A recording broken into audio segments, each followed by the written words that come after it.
Merci, Monsieur le Président. Je commence d'abord par remercier la Société marocaine de pédiatrie et en la personne de mon ami Hassan Afilel qui nous a conviés à vous parler de cette entité clinique.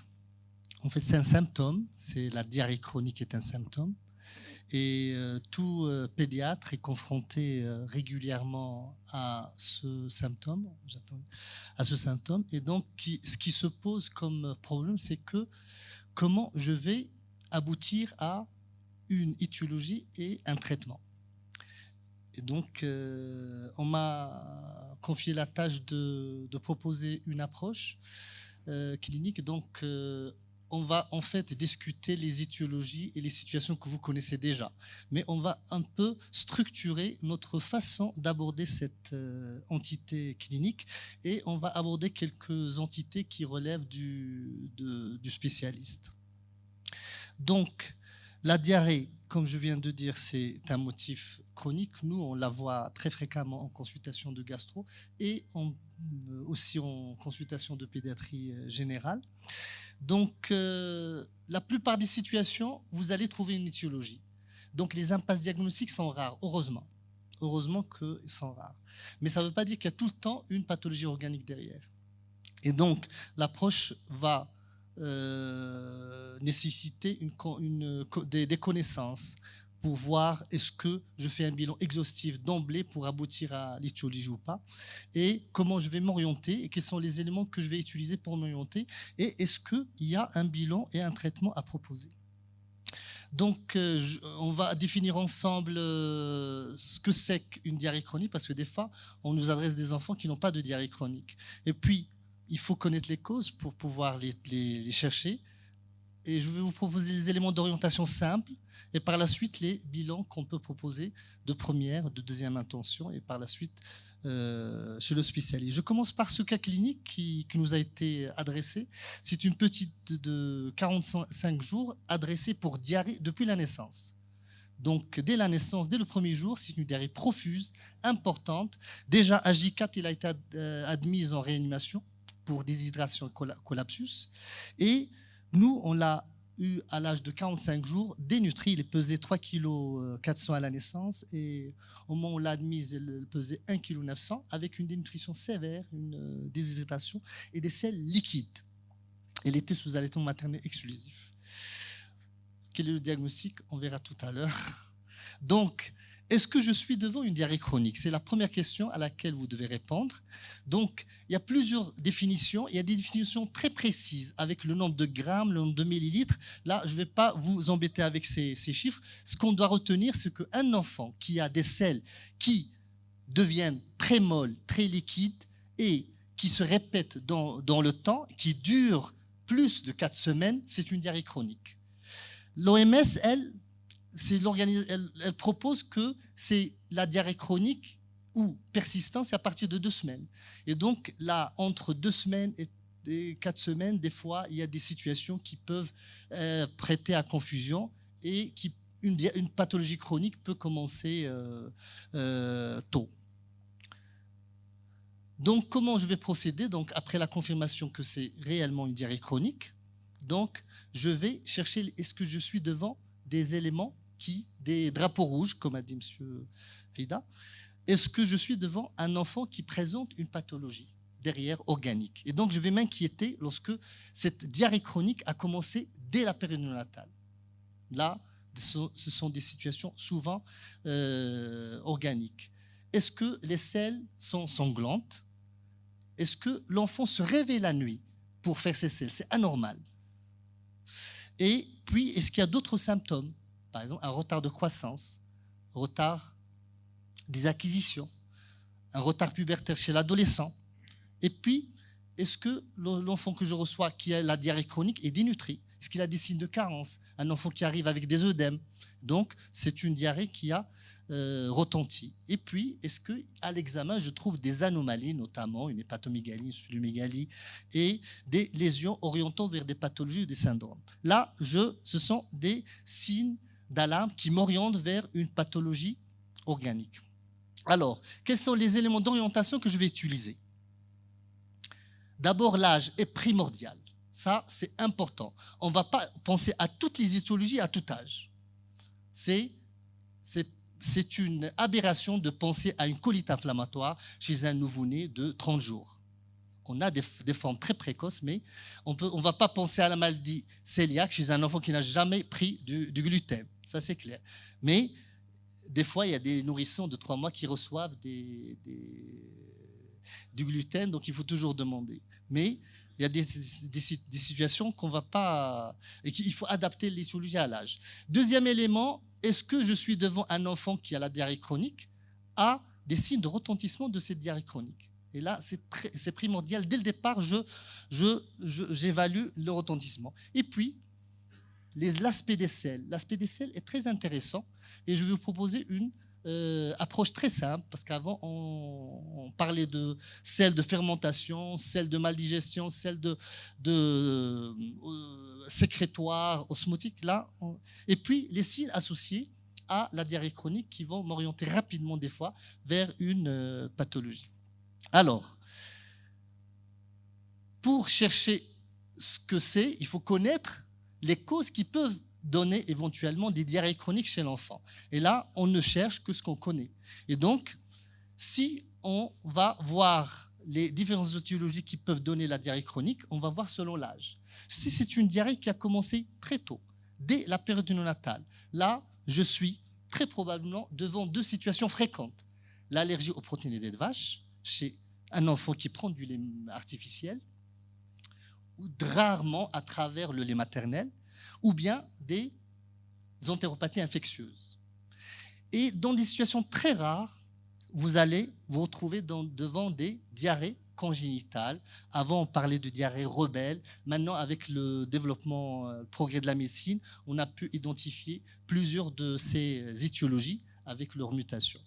Et là, c'est la liste des étiologies qu'on peut se voir chez un petit dont la diarrhée a commencé très tôt. Ce sont des diarrhées congénitales avec des anomalies, soit de l'épithélium lui-même, soit un problème d'absorption des sucres, soit un problème de structure, des villosités, de microvillosité. Bon, je ne vais pas vous embêter avec cette liste, mais il faut juste avoir une idée sur l'existence de ces diarrhées qui sont rebelles. Et parmi ces étiologies qui commencent très tôt, il y a celles qui sont traitables et dont le traitement est très simple. Il y a celles qui sont vraiment rebelles et qui nécessitent une parentérale, une greffe intestinale. Ça relève du spécialiste. Alors, si je suis devant un enfant, un grand nourrisson, là, c'est très simple. Les étiologies les plus fréquentes, c'est la maladie cœliaque. Une maladie cœliaque est très évidente devant une diarrhée chronique. La maladie cœliaque n'est pas évidente lorsque les signes sont autres que la diarrhée chronique. Mais lorsqu'on a la diarrhée chronique, le diagnostic doit être évoqué rapidement. Les infections, il faut savoir qu'il y a des infections qui peuvent durer, bactériennes, virales, parasitaires, qui peuvent durer au-delà de 20 jours, 30 jours pour certaines bactéries et virus, et bien sûr les parasitoses intestinales. Et puis des étiologies plus rares chez le grand enfant, le déficit immunitaire, les maladies inflammatoires du physique qu'on va voir. Et puis il y a des situations qui peuvent s'accompagner de diarrhée chronique. Par exemple, un enfant qui a une anémie carentielle sévère peut, dans les signes qu'on aura, une diarrhée chronique. Vous avez aussi les pathologies qui donnent des diarrhées chroniques par maldigestion. Là, c'est classique, c'est la mucoviscidose. On n'en a pas beaucoup. Par contre, il faut penser à l'insuffisance bronchiatique exocrine. Peu de pédiatres pensent à cette situation. On en a, il faut savoir l'évoquer et la chercher parce qu'il y a des traitements. Ici, le traitement, mais c'est une pathologie traitable qu'on arrive à traiter avec un traitement que les patients arrivent à avoir de l'étranger, mais c'est traitable.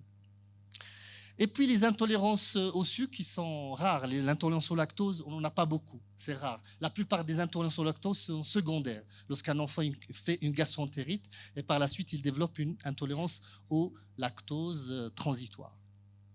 Et puis le grand enfant qui a une pathologie, une diarrhée chronique, évoquant une atteinte colique. Et là, c'est évident, ce sont des enfants qui vont être symptomatiques. Diarrhée chronique avec du sang dans les selles, diarrhée chronique avec amaigrissement, diarrhée chronique avec des lésions périanales, diarrhée chronique avec douleur abdominale invalidante. Et là, on pense rapidement, chez un grand enfant au-delà de 7 ans, à une maladie inflammatoire du tube digestif. Donc, d'autres causes sont à évoquer aussi, qui peuvent donner une diarrhée chronique. La pullulation microbienne, diarrhée sécrétoire, c'est une situation particulière dans le cas d'un neuroblastome par exemple. Puis un enfant à qui on avait réséqué une bonne partie du grêle, évidemment il aura une diarrhée chronique. Et puis les entéropathies à eosinophiles, ce sont des situations plutôt rares. Un enfant qui a pris des antibiotiques peut par la suite développer des diarrhées post-antibiotiques, et un enfant qui prend des laxatifs, énormément de laxatifs, avec une automédication, peut avoir une diarrhée chronique. En fait, c'est une diarrhée chronique factice. Alors, maintenant, comment je vais procéder? La première des choses, on a dit, évaluer le retentissement. Comment? Très simple, c'est voir est-ce que l'enfant a une bonne croissance ou pas. Ça ne suffit pas des fois. Des fois, vous avez des signes de carence, notamment une anémie, des œdèmes et des anomalies des phanaires. Ça témoigne d'une carence en micronutriments et sans qu'il y ait de perte de poids. Donc, ne vous fiez pas juste au poids. Donc, les signes de carence, il faut les chercher. Et l'élément important que vous devez garder, c'est la perte de poids. Un enfant qui a une diarrhée chronique qui maigrit, il faut absolument chercher la cause. Sauf pour certaines situations où vous avez un côlon irritable, c'est une pathologie fonctionnelle, et l'enfant ne prend pas suffisamment de calories. Donc là, on peut avoir une pathologie banale avec un retentissement. Donc, si on n'a pas de retentissement, là, je suis devant un enfant qui a une diarrhée chronique sans retentissement. La première des causes, c'est le côlon irritable. C'est fonctionnel. Et les critères de Rome 4 l'ont redéfini. Vous avez aussi les diarrhées postprandiales chez le petit nourrisson, moins de 6 mois. On lui donne beaucoup à manger, on lui donne beaucoup de sucre. La maman rajoute du sucre, rajoute des protéines, rajoute de la farine. Donc, on va avoir des diarrhées. Ce sont les erreurs diététiques. Mais gardez dans l'esprit le syndrome du côlon irritable comme une cause de diarrhée sans retentissement. Et c'est vous les médecins qui allez dire que c'est sans retentissement. Lorsque j'ai un retentissement, il faut chercher une cause. Donc on est clair là-dessus. Alors, maintenant, je vais passer au deuxième élément d'orientation. Est-ce qu'il y a des signes associés? Diarrhée chronique avec des signes associés. C'est à l'examen, à l'histoire clinique et au bilan initial que je vais demander.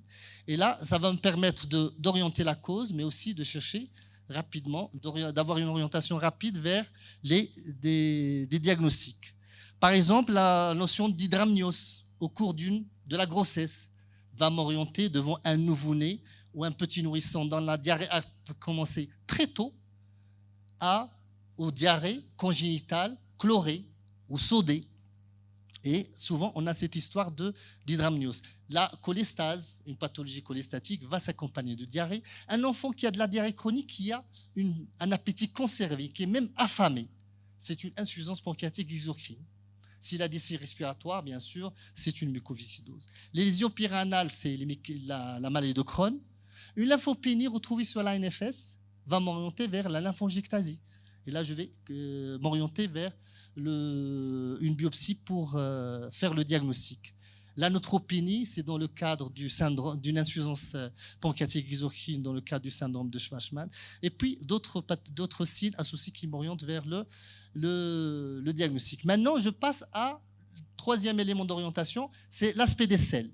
Très simplement, vous voyez les selles. Est-ce qu'ils sont liquidiennes, graisseuses ou sanglantes? Ça, c'est la première des choses à faire lorsque vous avez une diarrhée chronique. Il suffit de voir les couches ou demander à la maman de vous décrire les selles ou des fois de les voir vous-même. Lorsque vous êtes devant une diarrhée liquidienne, c'est souvent osmotique ou sécrétoire. Bon, c'est une histoire d'eau qui est perdue. Et là, vous avez des étiologies qui vont plus donner des diarrhées liquidiennes que d'autres. Par exemple, la malabsorption des sucres. Chez un nouveau-né qui a une malabsorption glucose-galactose va avoir une diarrhée liquidienne. La maladie cœliaque peut donner les deux aussi. Les infections. Un geste simple qu'on fait devant un petit nouveau-né, un nourrisson qui a de la diarrhée, c'est qu'on arrête tout pour voir l'effet du jeûne sur la diarrhée. Et souvent, lorsque vous avez une malabsorption des sucres chez les nouveau-nés et les nourrissants, la diarrhée s'arrête en quelques heures à quelques jours. Et là, ça vous oriente vers le diagnostic. Les pathologies sécrétoires, la diarrhée persiste souvent. Bon, lorsque vous avez des selles graisseuses, les selles graisseuses, très souvent, c'est le pancréas ou le foie. Mais très souvent, c'est le pancréas. Donc, ça nous oriente vers l'insuffisance pancréatique exocrine. Et donc, ça nous pousse à demander les élastases fécales pour faire le diagnostic de l'insuffisance pancréatique exocrine. Si c'est des signes respiratoires en plus, c'est le test respiratoire pour la mucoviscidose. Si les selles sont sanglantes, ça c'est très simple, on s'oriente vers d'abord l'infection.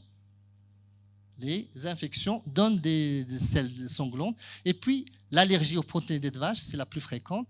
Et bien sûr, chez le grand enfant, un enfant qui a une diarrhée chronique et du sang, c'est une maladie inflammatoire du digestif. Alors, quel est le bilan que je vais demander? Le bilan va être orienté par ce que je viens de faire.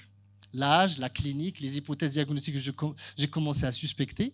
Et puis, l'intérêt de ce bilan, c'est d'abord d'avoir une orientation vers l'étiologie et surtout de confirmer des fois la pathologie. Alors, quel est ce diagnostic, ce bilan de première intention? Je ne vais pas demander tout d'emblée. La biopsie jéjunale, l'anti-IRM, la calprotectine. Je vais demander un bilan et puis je vais m'orienter, sauf si j'ai une orientation claire dès le départ. Et donc, à travers l'examen des selles, on peut faire un ionogramme des selles pour certaines diarrhées profuses chez le petit nouveau-né ou nourrissant, pour voir le potassium, sodium, les NFS, les signes de carence, les signes de malabsorption. Les examens de deuxième intention. Si j'ai une orientation, ça peut être les antitransglutaminases, et par la suite, je vais demander la biopsie jéjunale. Un dosage du zinc, c'est dans le cadre de l'acrodermatite, l'entéropathie acrodermatique. Le bilan du déficit immunitaire, l'élastase fécale, c'est pour l'insuffisance pancréatique. La clairance de l'alpha-antitrypsine, c'est dans le cadre des entéropathies exudatives, une situation où l'enfant perd des protéines par voie digestive, et bien sûr de la sueur pour la mucoviscidose. Les examens de troisième intention. Donc là, vraiment, je suis à un niveau plus spécialisé où je vais orienter l'enfant vers plutôt un spécialiste où je vais faire une antéro-IRM, une coloscopie, biopsie jéjunale. Et actuellement, dans le cadre des diagnostics de diarrhée congénitale, on a les tests génétiques qui nous aident énormément. Bien sûr, il y a la suspicion initiale et par la suite la confirmation avec des tests génétiques et je vous ai montré tout à l'heure la liste. Et donc, dans ces situations, on aura recours aux spécialistes. Alors, quelle est la prise en charge? Vous avez compris, c'est symptomatique. C'est traiter le retentissement.